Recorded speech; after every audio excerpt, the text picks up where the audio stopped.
Chromosomal theory of inheritance.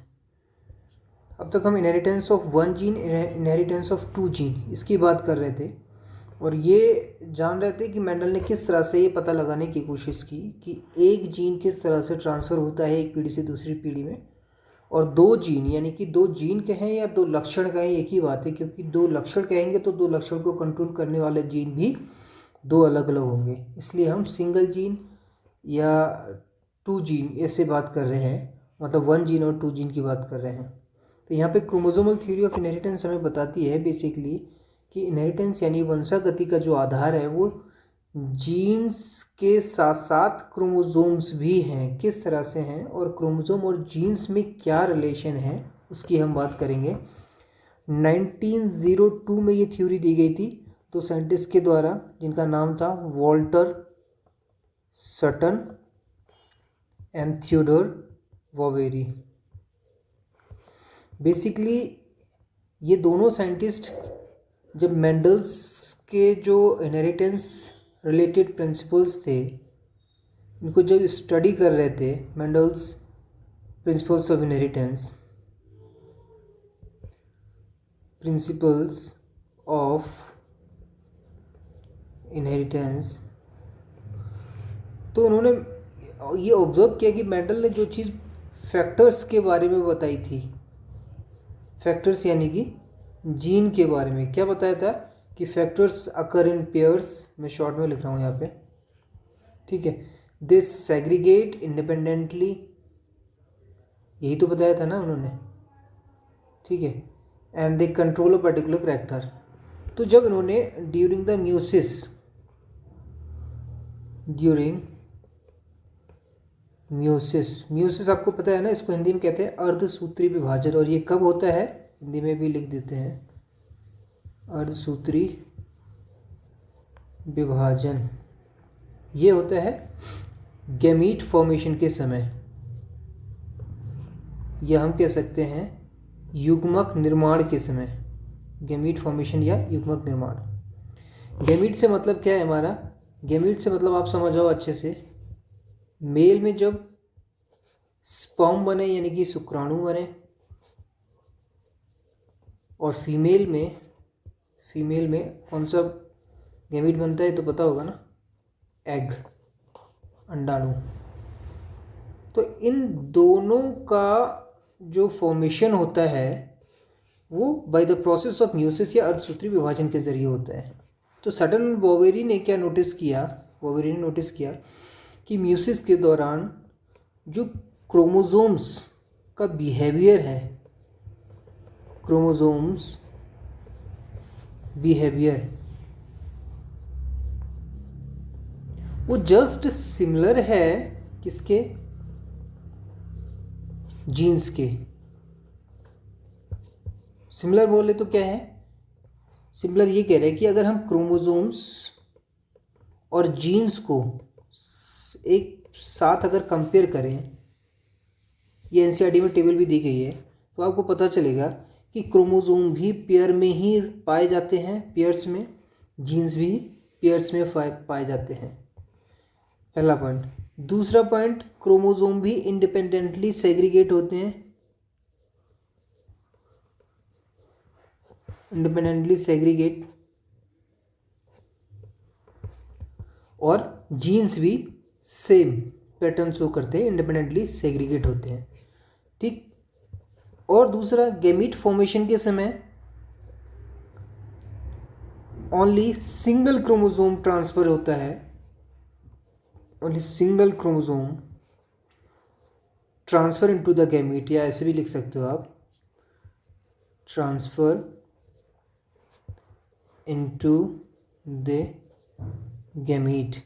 Same इसी तरह से तीसरा पॉइंट भी क्या होता है कि ओनली, हम कह सकते हैं ओनली वन जीन ट्रांसफर्ड इन गैमीट। तो बेसिकली सटन और वॉवेरी ने क्या पता लगाया, इन्होंने ये पता लगाया कि बेसिकली जब मेंडल ने फैक्टर्स या जीन जिनको आज की डेट में हम जानते हैं उनके बारे में जो बताया, तो बेसिकली ये जो जीन है ये क्रोमोसोम पर लोकेटेड होते हैं, किस तरह से लोकेटेड होते हैं? क्रोमोसोम का स्ट्रक्चर सबने देखा होगा, कुछ इस तरह से क्रोमोसोम्स होते हैं। यह है उस टाइम का जब G2 फेज़ होती है। G1 फेज़ में केवल एक क्रोमेटिड्स होता है इस तरह से, G2 फेज़ में ये इस तरह से डुप्लीकेट हो जाता है, ताकि आगे जब रिडक्शन डिवीज़न हो तो एक सिस्टर क्रोमेटिड अलग हो जाएगा और दूसरा सिस्टर क्रोमेटिड अलग हो जाएगा। ये चीज़ ध्यान से समझना। ये है क्रोमोसोम्स G1 फेज़ में और ये है G2 फेज़ में। ये G1 G2 क्या है? ये सेल डिवीज़न के दौरान अगर आपने स्टडी की है, बेसिक चीज़ पता होगी आपको कि ग्रोथ फेज़ है, G फॉर ग्रोथ फेज़। विभाजन जब होता है तो विभाजन से पहले क्रोमोसोम्स ग्रो होते हैं, यानी कि तैयार होते हैं उस विभाजन में आगे बढ़ने के लिए। और उनको तैयारी क्या होती है कि अपना जो मटेरियल होता है, जेनेटिक मटेरियल, उसको कलेक्ट करते हैं, कुछ प्रोटीन कलेक्ट करते हैं और उसकी डुप्लीकेसी यानी अपनी डुप्लीकेट एक सिस्टर क्रोमेटिड तैयार करते हैं। तो ये दोनों को दोनों क्या हैं? ये सिस्टर क्रोमेटिड्स हैं, ठीक है। और अगर मैं यहाँ पे एक क्रोमोसोम्स और बना दूँ ठीक इसी के जैसा, एग्जैक्टली अगर इसी की कॉपी जैसा हो, तो ये दोनों हो जाएंगे होमोलोगस क्रोमोसोम।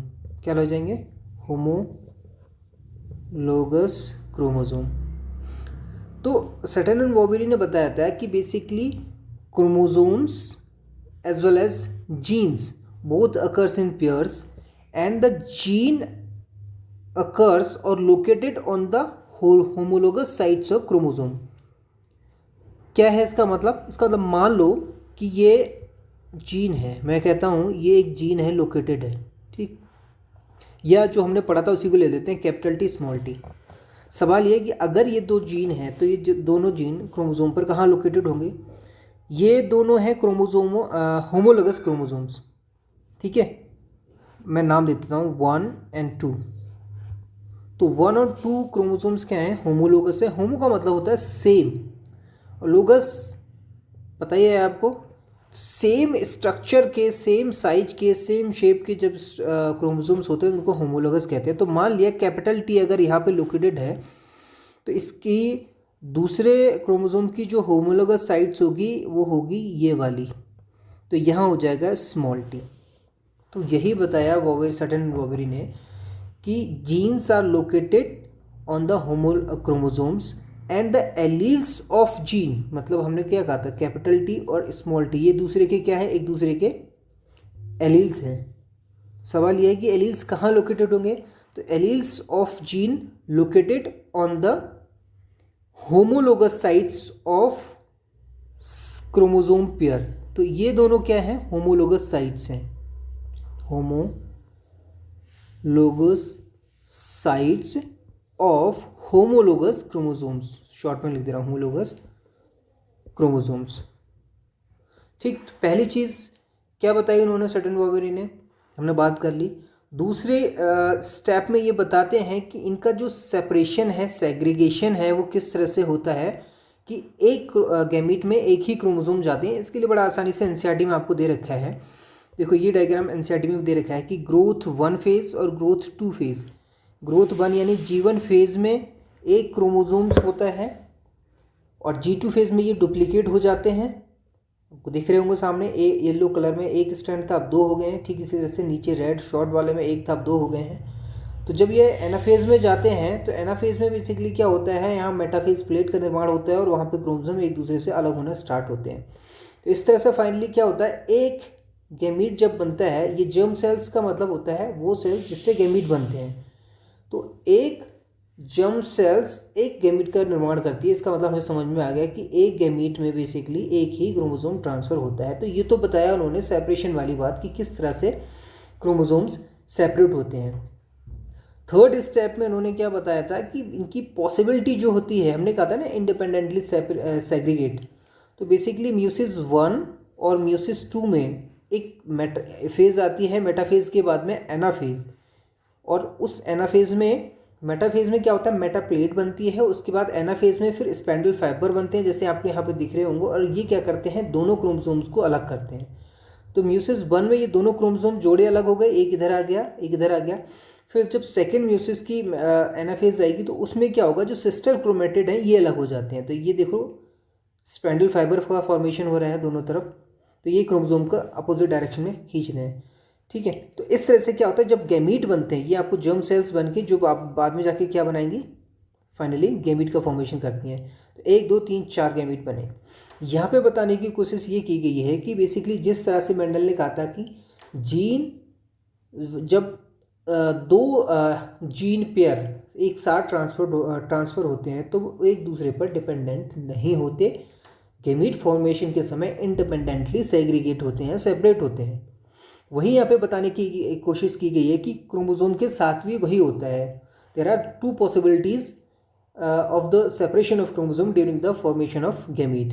पॉसिबिलिटी 1 क्या बताती है कि मान लेते हैं ये भी हो सकता है कि ऑरेंज क्रोमोसोम के साथ में ग्रीन, अभी मैं नाम ले रहा हूँ, ठीक है, ग्रीन क्रोमोसोम सेपरेट हो, दिख रहा होगा आपको।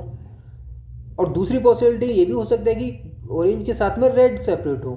तो यहाँ पे बताने की कोशिश की गई है कि ऑरेंज और ग्रीन या फिर येलो और red are not dependent on each other. ऐसा नहीं है कि येलो हमेशा रेड के साथ ही सेपरेट होगा, अगर ये ऐसा होता तो इसका मतलब ये दोनों एक दूसरे पर डिपेंडेंट होते। तो यही बताने की कोशिश की गई यहाँ पे सटन एंड बॉवेरी के द्वारा कि there are 2 possibilities which ensure the independent segregation of chromosomes, ठीक। और बाद में इसी तरह से उन्होंने डिफाइन किया कि basically separation of a 2 pairs of chromosome lead to the separation of genes और factors which are located on them। जैसे मान लिया हमने ये ऑरेंज पर एक जीन यहाँ पे लोकेटेड है, ठीक इसी की पास में जो होमोलोगस क्रोमोसोम से येलो, इसकी होमोलोगस साइड पे भी दूसरा जीन है, ठीक है। तो एक जीन यहाँ हो गया, एक जीन यहाँ हो गया। तो जैसे जैसे ये दोनों क्रोमोसोम सेपरेट होंगे इस तरह से क्या होगा, वो जीन भी सेपरेट हो गए, ये, ठीक है। मान लेते हैं ये कैपिटल T सेपरेट हो गया, स्मॉल t सेपरेट होगा, तो इस तरह से क्या हुआ, जीन सेपरेट हो गए। जैसे जैसे क्रोमोसोम अलग होते गए वैसे वैसे जीन अलग होते गए। और दूसरी सिचुएशन में क्या है, ठीक इसी तरह से क्या होता है, ये तो एक करैक्टर के हो गए। मान लिया हमने ये कैपिटल टी था और जो स्मॉल वाले हैं, छोटे वाले क्रोमोसोम हैं रेड वाले, इन पे हमने मान लिया होमोलोगस साइड्स पे, एक पे कैपिटल R था, एक पे स्मॉल r था, राउंड जो हमने अब तक समझा उसी का एग्जाम्पल है, ठीक है। तो इस तरह से क्या होता है, कैपिटल R इधर अलग हो जाता है, स्मॉल r इधर अलग हो जाता है। आ रही है बात समझ में। तो ये बताई थी possibility segregation of chromosomes which lead to the segregation of genes. तो फाइनली कंक्लूजन ये निकलता है कि सटन एंड बॉवेरी ने जो बताया क्रोमोसोमल थ्योरी में, मैंने 3 स्टेप में बताया आपको सारी चीज़ें। तो अगर आपको क्रोमोसोमल थ्योरी ऑफ इनहेरिटेंस लिखना है तो 3 स्टेप याद रखो। 2 हो गए, ये तो मैंने 3 क्यों लिख दिया, 2 आए, 2 3 स्टेप में आपको थ्योरी कंप्लीट करनी है। पहले में आपको क्या करना है, बताना है, बेसिक थ्योरी देनी है पहले स्टेप में कि 1902 में कौन से साइंटिस्ट थे जिन्होंने ये थ्योरी दी और किस बेसिस पे दी इन्होंने। तो यहाँ पे आप क्या बता दोगे, क्रोमोसोम और जीन के बीच में सिमिलैरिटी बता दोगे, ठीक। सेकंड स्टेप में आप क्या करोगे, सेपरेशन या सेग्रीगेशन के बारे में बताओगे कि जिस तरह से मेंडल ने कहा था कि गैमीट फॉर्मेशन के समय केवल एक जीन ही गैमीट में ट्रांसफ़र होता है या एक एलील ही ट्रांसफ़र होता है, उसी तरह से क्रोमोसोम के साथ भी यही होता है। और इसमें आप हेल्प लोगे इस वाले डायग्राम की सेकंड स्टेप में, ठीक। थर्ड स्टेप में आपको बताना है ये देयर आर इंडिपेंडेंट सेग्रीगेशन और सेपरेशन ऑफ क्रोमोसोम्स, ये बताना है। तो आप क्या करोगे इसमें, थर्ड स्टेप में बताओगे हाउ क्रोमोसोम, या मैं शॉर्ट में लिख देता हूँ, इंडिपेंडेंट सेग्रीगेशन और सेपरेशन ऑफ क्रोमोसोम्स। इसमें आप डायग्राम में जिसकी हेल्प लोगे वो है ये वाला, पॉसिबिलिटी 1 एंड पॉसिबिलिटी 2। इसमें दोनों पॉसिबिलिटी दिखानी पड़ेगी आपको, ठीक है। ये जो डायग्राम मैंने यहाँ पे डाला, ये आपको सिर्फ ये समझाने के लिए डाला हुआ है कि होमोलोगस क्रोमोसोम्स क्या होते हैं आपको, ताकि कन्फ्यूज़न ना हो। जैसे ये क्रोमोसोम में जब इसकी डुप्लीकेसी होगी तो ये दूसरी सिस्टर क्रोमेटिड बन जाएगा, ठीक है। जैसे हम ये जो बनाते हैं ना, ये इस तरह से जो क्रोमोसोम स्ट्रक्चर बनाते हैं तो वो यहाँ पे इधर बना दिया गया है। तो ये दोनों क्या है, सिस्टर क्रोमेटिड्स हैं, ठीक। इसी के जैसे क्रोमोसोम दूसरा बन जाएगा तो ये क्या हो जाएगा, इसका होमोलोगस क्रोमोसोम हो जाएगा। तो होमोलोगस क्रोमोसोम्स क्या होते हैं, सिस्टर क्रोमेटिड्स क्या होते हैं, वो आपको समझाने की यहाँ पे कोशिश की गई है। तो फिलहाल इतना ही समझना, ठीक है। यहाँ एक्सचेंज पर भी ध्यान मत देना, ये बाद में बात करेंगे जब हम लिंकेज एंड रिकम्बिनेशन पढ़ेंगे। तो ये थी क्रोमोसोमल थ्योरी ऑफ इनहेरिटेंस, जिसको हमने 3 स्टेप में समझा, और आपको लिखना भी इसको 3 स्टेप में है, और इसमें 2-3 डायग्राम की हेल्प भी लेनी है। डायग्राम ज़रूर बनाने हैं आपको, पहला दूसरा, और बना सकते हो तो आप ये भी बना सकते हो होमोलोगस वाला। ठीक है, तो ये थी हमारी क्रोमोसोमल थ्योरी ऑफ इनहेरिटेंस। सवाल ये आता है कि इससे पहले जो मेंडल ने प्रिंसिपल्स दिए थे वो रिकॉग्नाइज क्यों नहीं हुए। उसके कई सारे रीज़न थे, एनसीईआरटी में आप पढ़ लेना। कि पहला तो जीन, जो मेंडल ने बताया था कि हर एक लक्षण को कंट्रोल करने के लिए जीन रिस्पॉन्सिबल होते हैं। साइंटिस्ट ने कहा कि भैया अगर जीन ऐसा रिस्पॉन्सिबल है, इतने जिम्मेदार हैं, तो जो वेरिएशंस आते हैं, विभिन्नताएं दिखती हैं हमें, उसके लिए जीन का क्या रिलेशन है, उसमें जीन क्यों जिम्मेदार नहीं है, और है तो कैसे हैं। तो वो चीज़ मेंडल नहीं क्लियर कर पाए। दूसरा, जो मैथमेटिकल अप्रोच मेंडल ने यूज़ किया था बायोलॉजी को एक्सप्लेन करने के लिए, वो उस टाइम पे कुछ नया था और बहुत कुछ साइंटिस्ट को ये रास नहीं आया, तो वो भी एक रीज़न था। तीसरा, मेंडल क्योंकि उस समय बहुत ज़्यादा एडवांस माइक्रोस्कोपी नहीं थी, सेलुलर लेवल पे कोई स्ट्रक्चर की डिस्कवरी नहीं होती। जैसे 1900 में क्रोमोसोम की डिस्कवरी हो गई थी। ठीक है, 3 साइंटिस्ट ने क्रोमोसोम को खोज लिया था उस टाइम पे। कौन थे तीन साइंटिस्ट? वो स्टॉप लग गया बीच में। 3 साइंटिस्ट थे, डी ब्रीज, कॉरेंस एंड शेरमार्क। क्यों? Because of advance in microscopy. But Mendel के टाइम पे नहीं थी, तो इसलिए मेंडल इन जीन का या फैक्टर्स का कोई एडवांस प्रूफ नहीं दे पाए थे, इसलिए मेंडल्स रिकॉग्नाइज नहीं हुए थे। लेकिन जैसे जैसे टेक्नोलॉजी एडवांस हो गई, उसके बाद में आपके सामने आई क्रोमोसोमल थ्योरी ऑफ इनहेरिटेंस।